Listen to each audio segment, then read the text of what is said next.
The blueprints dissolved in my hands as I stood in my father's home office. "Just a hobby," he murmured, sliding my meticulously crafted healthcare interface designs aside without a glance to reach for his fountain pen. "We need to discuss your law school applications, Vivian. They're due next week."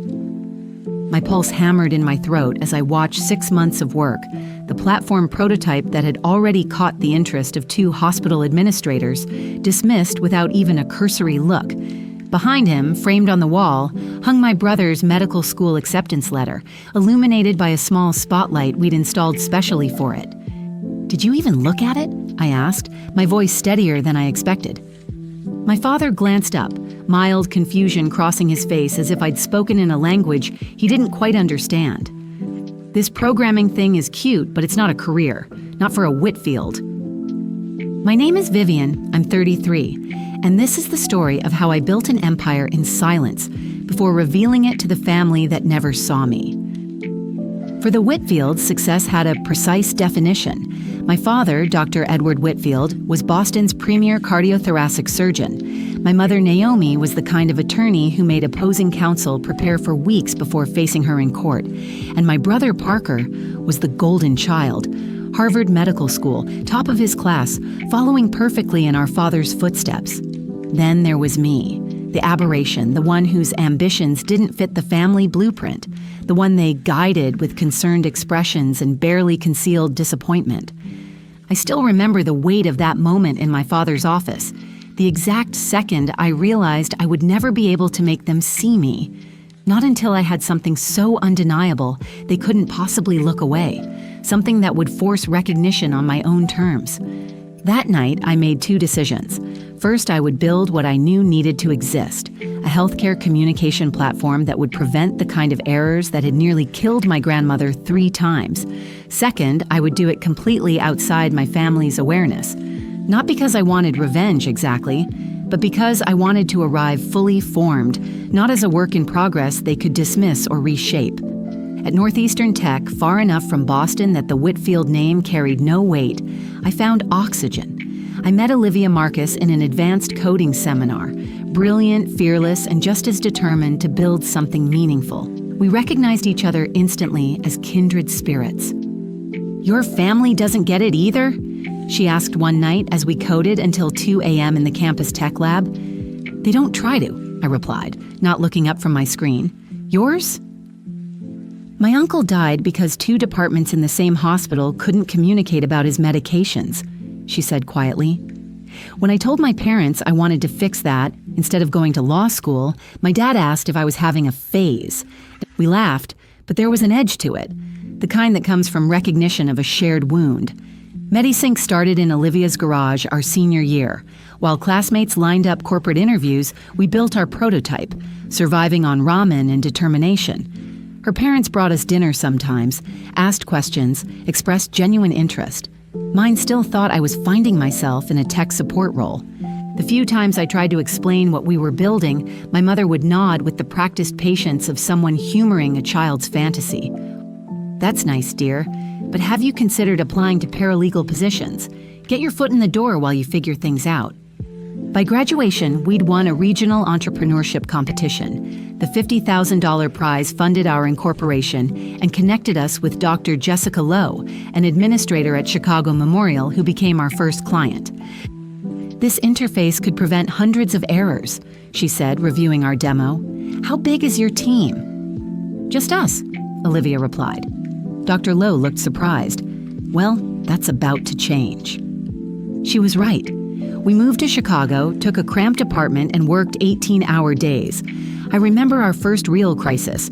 We couldn't make rent, so we bartered with our landlord, building his company website in exchange for a grace period. Those early years blurred together in a haze of pitch meetings, coding marathons, and incremental victories. When we hired Devin, a brilliant developer who'd left MIT's graduate program to join us, it felt like a turning point. 6 months later, we landed our second hospital contract, then a third, all while my family remained oblivious. At Thanksgiving dinner that year, my brother dominated the conversation with stories from his residency. My parents leaned forward, captivated by every detail. "And you, Vivian?" my mother finally asked, her tone dropping slightly. "Still with that computer help desk?" I took a sip of wine, the irony burning more than the alcohol. That morning, I'd closed a $1.2 million funding round. "Something like that," I replied. It wasn't spite that kept me silent. It was self-preservation. I couldn't bear to have something so precious, something we'd built from nothing, subjected to their particular brand of dismissal. Better they thought me adrift than to have MediSync diminished as a cute little startup. By the time I turned 31, MediSync was valued at $85 million. Our software ran in 127 hospitals nationwide. We had 46 employees, an actual HR department, and had already declined 2 acquisition offers. The years of rapid growth had been fueled by 3 strategic funding rounds and a breakthrough partnership with a national hospital chain that tripled our user base in 18 months. I still hadn't told my family.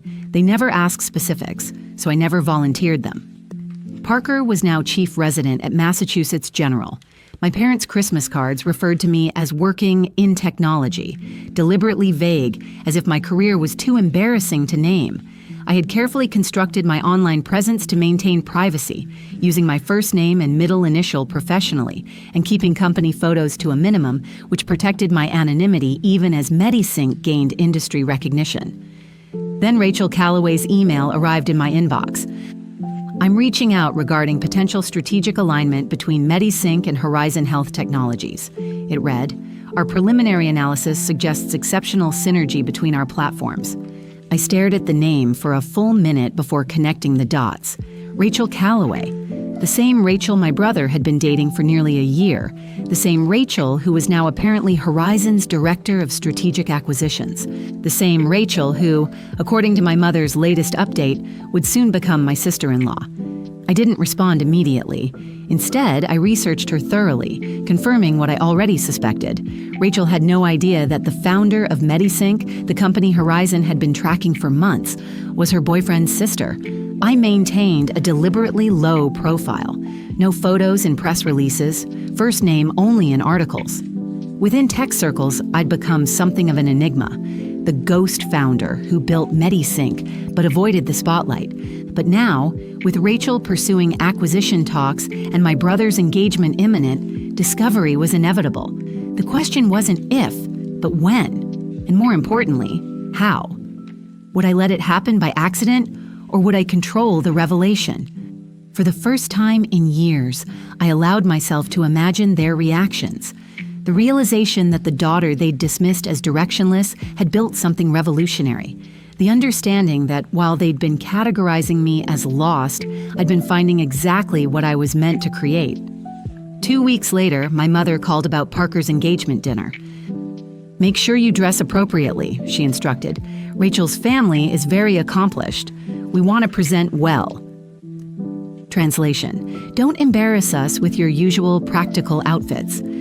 "I'll find something suitable," I promised. I chose a black dress. Tailored, elegant, powerful.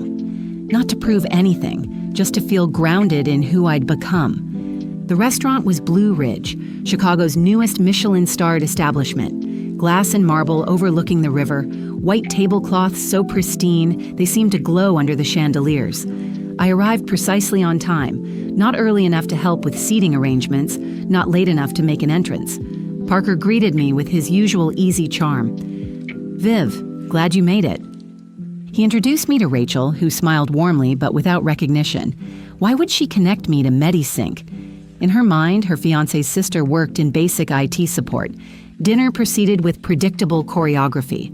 My father dominated with stories of Parker's latest publication in the Journal of Neurology. My mother dabbed at tears while recalling his first science fair victory. No one mentioned me. I was seated beside cousin Jennifer, who asked if I was still between jobs. "I work in healthcare technology," I replied. "Oh, like an app or something?" she asked, eyebrows raised in performative interest. "Something like that." Between courses, Uncle Thomas leaned across the table. "Parker mentioned you might have a shot at something at Apple. Entry level, but solid." I nodded politely. "That won't be necessary." From across the table, I noticed Rachel studying me. Her brow furrowed slightly, head tilted in concentration. I recognized that look, someone flipping through mental files trying to place a face. "Vivian Whitfield," she said slowly, the realization dawning in her eyes. "Wait, your last name is Whitfield." Parker laughed. "Of course it is. She's my sister." Rachel set down her fork deliberately. "You're Vivian Whitfield of MediSync." The table fell silent. Even the waitstaff seemed to pause. "I am," I confirmed evenly. "You're the founder of MediSync." My mother's hand froze on her wine glass. My father's expression shifted from confusion to disbelief. Rachel turned to Parker, visibly stunned. "You didn't tell me your sister founded MediSync, the company we're in final acquisition talks with." Parker blinked rapidly. "What? Vivian, number. There must be some mistake. My sister works in tech support." "No," Rachel said firmly, eyes locked on me. "Your sister is the co-founder and CEO of the most revolutionary healthcare communications platform on the market. We've been negotiating with her company for months at a valuation of over $200 million. The silence was suffocating. Then, one by one, every head at the table swiveled toward me. My mother's hand clutched her pearls. My father looked suddenly older. Parker just stared. "Is that true?" he whispered. "Yes," I replied. "We started MediSync in a garage. Now we serve over 300 hospitals nationwide." No one spoke, not even Rachel, who wore an expression halfway between apology and awe. The rest of dinner was surreal. Relatives who had barely acknowledged me for years now leaned in eagerly to ask about investment opportunities. My mother mentioned 3 times how she'd always known I had a special gift with computers. My father claimed he'd been telling colleagues about my startup for years. I didn't correct them. I didn't need to. Parker remained mostly silent, still processing that his supposedly floundering sister had built an empire while no one was watching. After dessert, Rachel pulled me aside near the windows. "I'm sorry," she said quietly. "I didn't mean to put you on the spot." I shook my head. "You didn't. That moment was inevitable." "For what it's worth," she added, "your platform is extraordinary. Our analysts can't stop talking about it. I recognized you from a blurry photo in an industry presentation our team compiled. When I heard your name tonight and put together who you were, I couldn't believe the coincidence." I studied her face. This woman who knew more about my professional achievements than my own family ever bothered to learn. "Thank you," I said, and meant it. That night, I walked to my car without looking back. For years, I had fantasized about them finally seeing me. Now they had, and I realized it changed nothing fundamental. I had already become everything I needed to be long before they ever noticed. The morning after dinner, my phone exploded with notifications. My mother. "We need to talk. Brunch tomorrow. Drake Hotel, 11 a.m. My father. "Proud of you. Let's catch up." Parker's came hours later. Simpler. "Why didn't you tell me?" I stared at his message longest. I hadn't told them because I didn't want to need their validation and because I wasn't sure what would hurt more, being dismissed or being claimed only after I'd already succeeded. But I agreed to brunch. Some things needed to be said aloud. They were already seated when I arrived at the Drake, both dressed for a client meeting rather than family brunch. My mother wore pearls and silk. My father, his most formal weekend blazer, as if my success now required them to treat me like a peer instead of a daughter. "Vivian," my father said, rising halfway for an awkward, unfamiliar hug. "You look well." My mother didn't wait. "Darling, I've been reading everything. The innovation awards, the funding rounds, the user growth. It's remarkable." She paused. "But why didn't you share any of this with us?" I smoothed the napkin across my lap. "Because the last time I tried, you told me to apply for jobs answering phones." "That's not fair," my father said quickly, his tone defensive. "We were trying to help." "No," I replied, meeting his gaze. "You were trying to fix something that wasn't broken." My mother's face stiffened. "We just didn't understand, Vivian. The tech world moves so fast, it felt unstable." "And medicine doesn't?" I countered gently. "Law doesn't." "That's different. Those are structured," she insisted. "I know," I nodded. "That's what scared you. I chose something you couldn't control." My father sighed. But you're clearly brilliant. We always knew that. You knew what you wanted me to be, I corrected. That's not the same. The waiter brought coffee, offering a momentary reprieve. I stirred in cream, trying to contain the heat rising in my chest. I spent years building something I loved, I continued once he left, and every time I tried to tell you, it felt like screaming into a storm. So eventually, I stopped trying. We thought you were lost, my mother whispered. I wasn't. I just wasn't yours to direct anymore. The silence between us felt fragile, like glass stretched too thin, but it held. We love you, she said softly. I know, I replied, but love without respect doesn't feel like love. For a moment, my father looked genuinely uncertain, like a man who'd spent his life being right, suddenly afraid he might have been wrong. The rest of brunch passed with fewer assumptions and more questions. They asked about Olivia, about our first office, about early hospital contracts. My mother even admitted she'd tried reading blogs on startup culture but couldn't understand the acronyms. It was the most vulnerable I'd seen her in years. We never meant to make you feel small, my father said near the end. You didn't mean to, I said, but you did. That's the part I've had to work through. He nodded slowly. I'm glad you worked through it, even if it wasn't with us. When we left the restaurant, there were no dramatic reconciliations, just a plan to have dinner again the following week. It was a start. A few nights later, Parker showed up at my apartment with wine and a bakery box. I tried baking, he said sheepishly. It went badly, so I bought backups. I smiled despite myself. Classic you. We sat on the floor, backs against the couch like we had as kids, watching the Chicago skyline glitter outside my window. I need to say this, he began without preamble. I'm sorry. I looked over, surprised by the directness. I believed what Mom and Dad believed, that you were floundering, that you'd missed your shot. He shook his head. But you weren't lost. You were building something they didn't understand. I never asked, and that's on me. You weren't the only one, I said. But I'm the only one here right now. He raised his glass. To the black sheep. I clinked mine against his. To the sheep that built an empire. We laughed, the sound echoing softly in the quiet apartment. That moment mattered more than any acquisition, any valuation, any closed deal, because he wasn't just proud. He finally saw me. 6 months later, the world had changed, but not in the way I once fantasized. Yes, the Horizon deal closed. MediSync became part of one of the largest healthcare tech portfolios in the world. Olivia took over global strategy. I accepted the role of head of innovation, working with Horizon's leadership to scale our platform across continents. My office now overlooked the Chicago River, glass walls framing a skyline that once seemed unreachable. But that wasn't the real transformation. The real change was quieter. It was my mother texting me a screenshot of an article about women in tech with the message, "Have you met her? She reminds me of you."